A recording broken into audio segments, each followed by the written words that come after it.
स्वागत है आप सभी का आपके अपने YouTube चैनल मेरा घर मेरा स्कूल में। आज हम देखने वाले हैं क्लास 12 सब्जेक्ट हमारा बायोलॉजी का होगा और बायोलॉजी में हम पहुंच चुके हैं चैप्टर 11 तक, जो कि है जैव प्रौद्योगिकी सिद्धांत व प्रक्रम से संबंधित।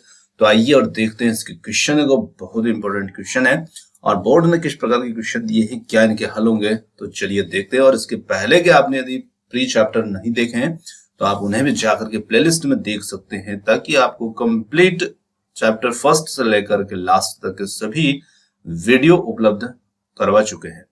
तो चलिए स्टार्ट करते हैं और पहुंच चुके हैं हम 11 चैप्टर पर और देखते हैं इसके क्वेश्चन को। तो यहां पर सबसे फर्स्ट क्वेश्चन आता है, आनुवंशिक अभियांत्रिकी में आणविक कैंची। बहुत ही अच्छा प्रश्न है और काफी आईएमपी क्वेश्चन है ये। आनुवंशिक अभियांत्रिकी में आणविक कैंची की तरह उपयोग किया जाता है। देखिए, आणविक कैंची की तरह किसे उपयोग करते हैं, इसे जैविक कैंची भी कहा जाता है।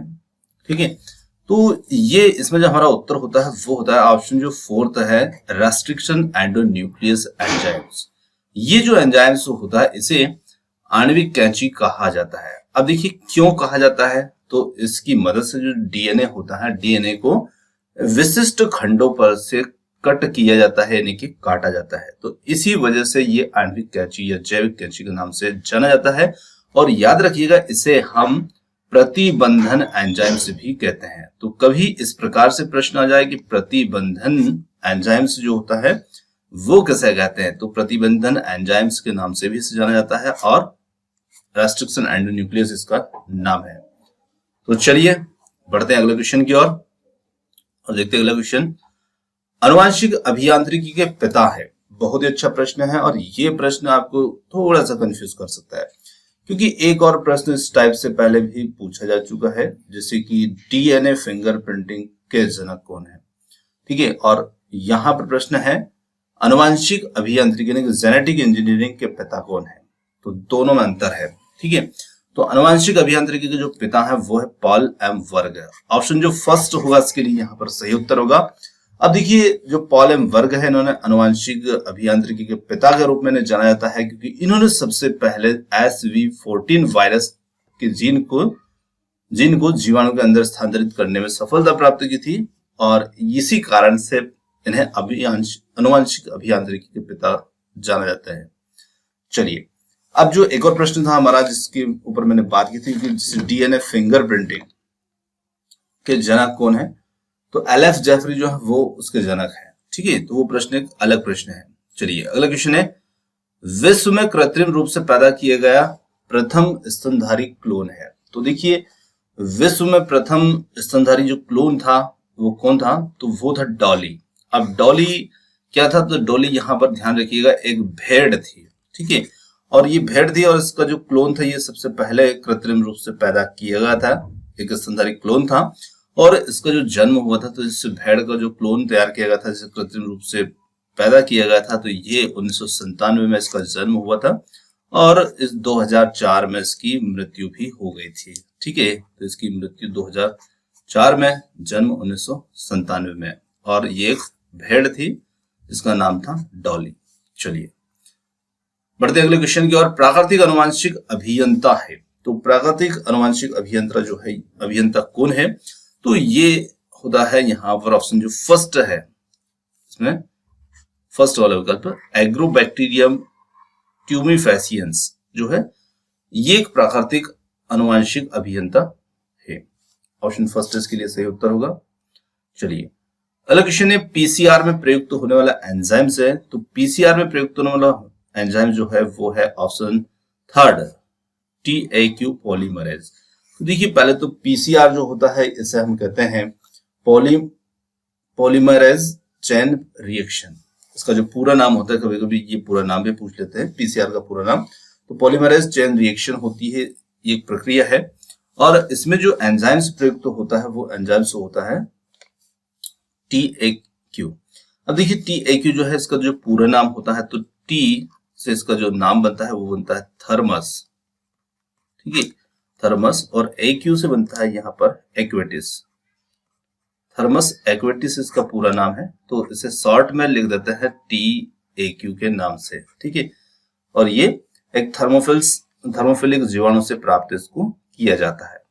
चलिए अगला क्वेश्चन है, अपराधियों की पहचान करने में प्रयुक्त या उपयोग में लाते हैं, तो अपराधियों की पहचान करने में हम डीएनए फिंगरप्रिंटिंग जो होती है इसे लेके आते हैं, और डीएनए फिंगरप्रिंटिंग का जनक कौन है? LF Jeffrey.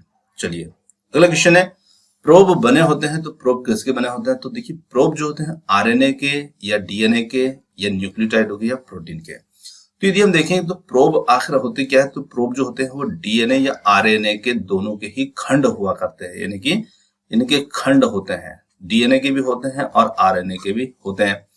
पर उत्तर तो हमें किसी एक को चुनना है।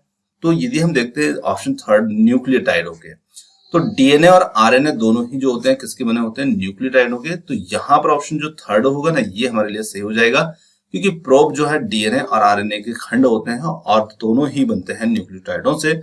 तो थर्ड वाला विकल्प बिल्कुल करेक्ट होगा, और यदि ये दोनों में से एक होता तो हम किसी एक को भी चुन सकते थे। चलिए अगला क्वेश्चन है, विद्युत कण संचलन से प्राप्त डीएनए बैंड का अवलोकन करते हैं। तो देखिए विद्युत कण संचलन से प्राप्त जो डीएनए बैंड होता है उसका अवलोकन हम कहाँ करते हैं? तो उसका अवलोकन करते हैं दृश्य प्रकाश में, अवरक्त किरणें, परावैंगनिक किरणें या उपरोक्त सभी। तो देखिए इसमें विद्युत कण संचलन से प्राप्त जो डीएनए बैंड होता है वो दृश्य प्रकाश में देखने योग्य नहीं होता है, पर उसे दृश्य प्रकाश में देखने हेतु हम उसमें जो परावैंगनिक किरणें होती है ना, इनसे उन्हें अनावृत करते हैं। तो पहले हम उसको अनावृत करेंगे परावैंगनिक किरणों से, और तब जाकर के हम उसको दृश्य प्रकाश में देख सकते हैं, है ना। तो यहां पर अनावृत करते हैं, उस हिसाब से मैं इसका उत्तर लगा रहा हूं परावैंगनिक किरणों से, क्योंकि इसी से उसको अनावृत किया जाएगा और फिर बाद में उसे दृश्य प्रकाश में देखा जाएगा।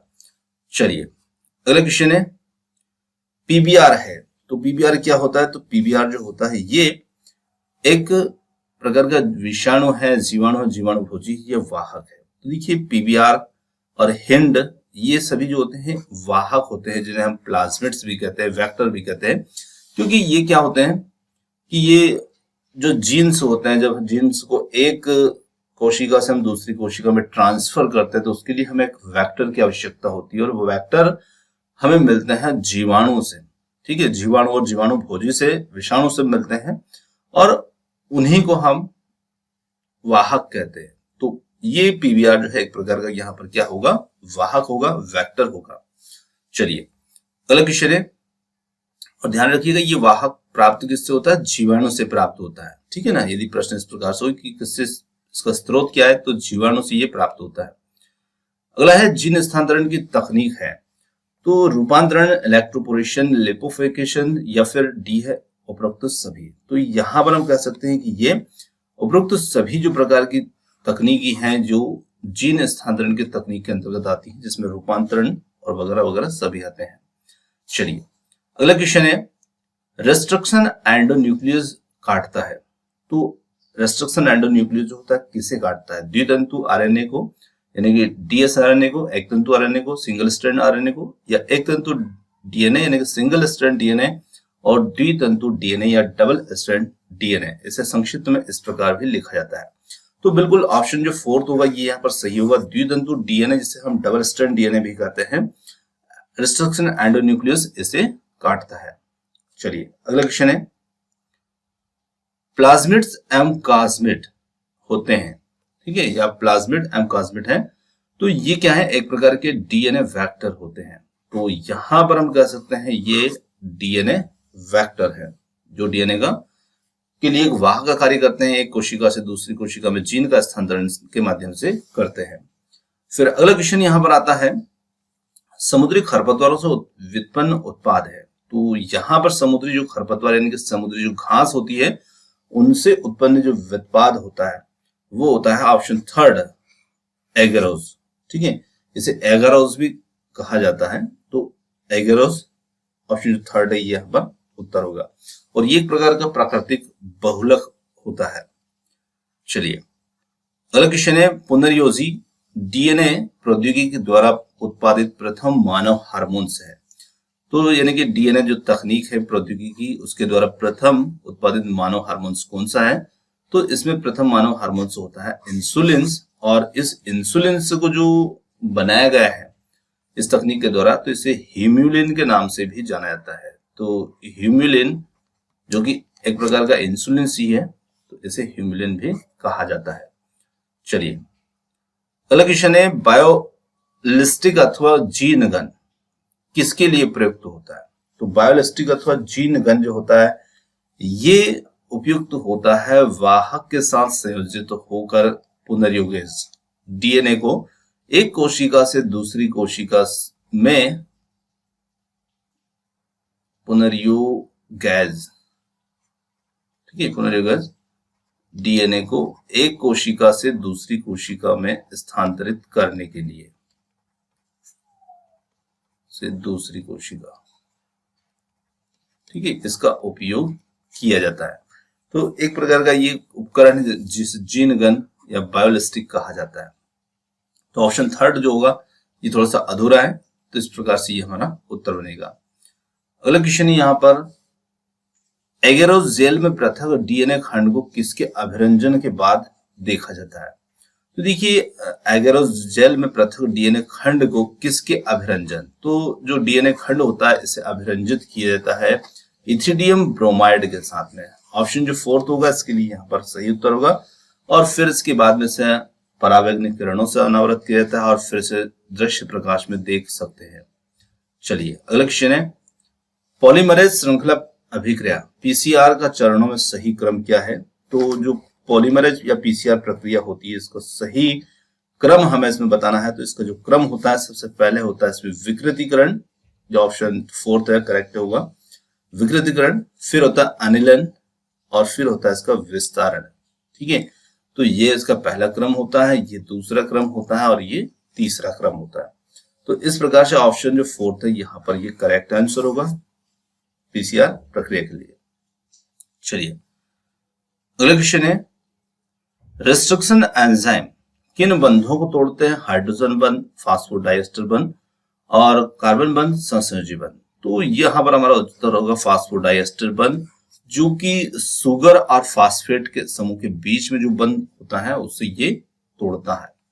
चलिए अगला क्वेश्चन है, वेक्टर डीएनए क्या होता है? तो वेक्टर डीएनए क्या करता है? तो वेक्टर डीएनए जो होता है ये डीएनए को एक कोशिका से दूसरी कोशिका में स्थानांतरित करता है, ठीक है, का स्थानांतरण करने का कार्य जो होता है डीएनए वेक्टर करता है। तो ऑप्शन जो थर्ड होगा ये हमारा इसमें सही उत्तर होगा। चलिए अगला क्वेश्चन है, आणविक कैंची है। तो वही क्वेश्चन है, आणविक कैंची जिसे हम प्रतिबंधित एंडोन्यूक्लियस एंजाइम्स कहते हैं। ऑप्शन फर्स्ट उसके लिए सही उत्तर है।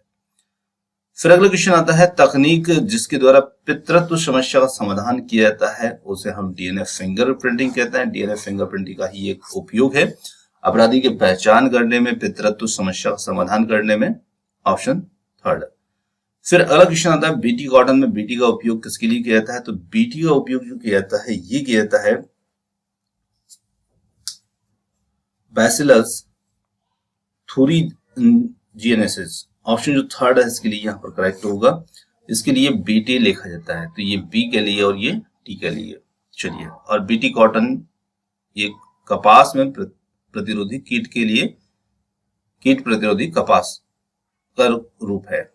चलिए अगला क्वेश्चन है, फसलों के अनुवांशिक अभियांत्रिकी में उपयोग में आने वाला टूल है। तो ये टूल जो होता है इसे कहते हैं हम एग्रोबैक्टीरियम की मध्यस्थता।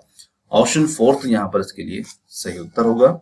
चलिए, निम्न में से कौन प्लाज्मिड्स है? तो प्लाज्मिड्स यहाँ पर कौन सा है? तो यहाँ पर हम देखते हैं कि जो पीबीआर 322 है ये एक प्रकार का प्लाज्मिड्स होता है।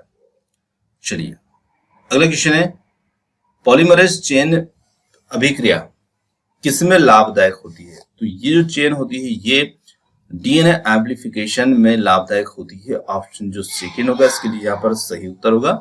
तो इस प्रकार से हम इस चैप्टर के जो क्वेश्चन होते हैं उनको सभी को सोल्यूशन कर सकते हैं और उम्मीद करते हैं कि वीडियो को पसंद आएगा। यहाँ पर चैप्टर हमारा समाप्त होता है और वीडियो कैसा लगा कमेंट्स करके जरूर बताइएगा और चैनल को सब्सक्राइब करना, वीडियो को लाइक करना और शेयर करना मत भूलिएगा। आपने समय दिया उसके लिए बहुत बहुत धन्यवाद। थैंक यू सो मच और मिलते हैं जल्द ही एक और नए किसी अगले वीडियो के साथ। धन्यवाद।